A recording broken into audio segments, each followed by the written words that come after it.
ಬೆಲೆ ಬರುವಂಗಿಲ್ಲ, ಸರ್ಕಾರ ಅಂತ ಕಾನೂನು ಮಾಡಾಕ್ತಾ ಇರಲಿಲ್ಲ.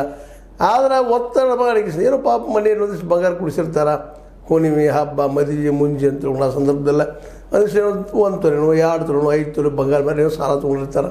ಅಲ್ಲಿ ಬಂಗಾರದಲ್ಲ ರೀ, ಬಂಗಾರ ಇದ್ದಾಗ ಯಾಕೆ ಅವ್ರಿಗೆ ಒಂದು ವಾಯ್ದೆ ನೀವು ವರ್ಷಕ್ಕೊಮ್ಮೆ ಕ್ಲಿಯರ್ ಮಾಡೋಂತ ಯಾಕೆ ಬೆನ್ನತ್ತೀರಿ? ಏನು ನಿಮಗೆ ಅವ್ರು ಬದುಕರಿಗೆ ಗೊತ್ತದ ಇನ್ನೊಂದು ನಾವು ಕೇಳಬೇಕಾಗಿದೆ ಇವತ್ತು. ಯಾಕಂದ್ರೆ ಸಾಲಾಗಿ ತಗೋದು ಭಾಳ ಕಷ್ಟ ಅದ. ಇಲ್ಲ ಲೇವಾದೇವಿ ಕಡೆ ಹೋಗ್ತಾರೆ, ಎಲ್ಲಿ ಬಡ್ಡಿ ಆಡೋರು ಹೋಗ್ತಾರೆ, 3 ಬಡ್ಡಿ 4 ಬಡ್ಡಿ ಹಂಗೆ 10 ಬಡ್ಡಿ ಸಹಿತ ನಡೆದವ, ದಿನದ ಬಡ್ಡಿಗಳು ಸಹಿತವ, ಅಲ್ಲೂ ಸಿಕ್ಕೊಂಡು ಬಿಡ್ತಾರೆ. ಮತ್ತು ಇವು ರಾಷ್ಟ್ರೀಕೃತ ಬ್ಯಾಂಕ್ಗಳು ಮತ್ತು ಇವು ಸಹಕಾರ ಸಂಘಗಳು ಇರೋದು ಎದಕ್ಕಪ್ಪ? ಏನು ಕಾರಣ? ಅವ್ರು ಬಡ್ಡಿ ಕೊಟ್ಟರೆ ಆಯ್ತು, ನಡೀತಲ್ಲ, ಚಲಾವಣೆ ಆಯ್ತಲ್ಲ ಅಲ್ಲೇ. ಇದನ್ನ ಇವತ್ತು ಅಪ್ಪ ರೈತರು ಕೇಳ್ತಾ ಇದ್ದಾರೆ. ಭಾಳಷ್ಟು ರೈತರು ತಮ್ಮ ಅಭಿಪ್ರಾಯ ವ್ಯಕ್ತಪಡಿಸ್ತಾ ಇದ್ದಾರೆ, ಮತ್ತು ಬಡವರು ವ್ಯಕ್ತಪಡಿಸ್ತಾ ಇದ್ದಾರೆ. ಏನು ರೀ ಸ್ವಲ್ಪ ಏನೋ ಬಂಗಾರ ತೊಗೊಳ್ತಿದ್ದು ಅದು ಬಂದಾಗ್ತದೆ, ಇರೋದಂತೆ ಕೊಡೋದೇ ಇಲ್ಲ ಇವರು. ಮತ್ತು ಶಿಕ್ಷಣ ಸಾಲ ಕೊಡ್ತೀವಿ ಹಾಗೆ ಹೀಗೆ ಹೇಳ್ತಾರೆ, ಎಲ್ಲರೂ ದೊಡ್ಡವ್ರು ಮಾತಾಡ್ತಾರೆ. ಅಲ್ಲಿ ಹೋದಾಗ ಅಡ್ಡಾಡ್ತಾರೆ, ಶೂರಿಟಿ ಕೇಳ್ತಾರೆ, ಸೆಕ್ಯೂರಿಟಿ ಕೇಳ್ತಾರೆ, ದುಡ್ಡಿದ್ರೆ ಕರ್ಕೊಂಬ ಅಂತ ಹೇಳ್ತಾರೆ.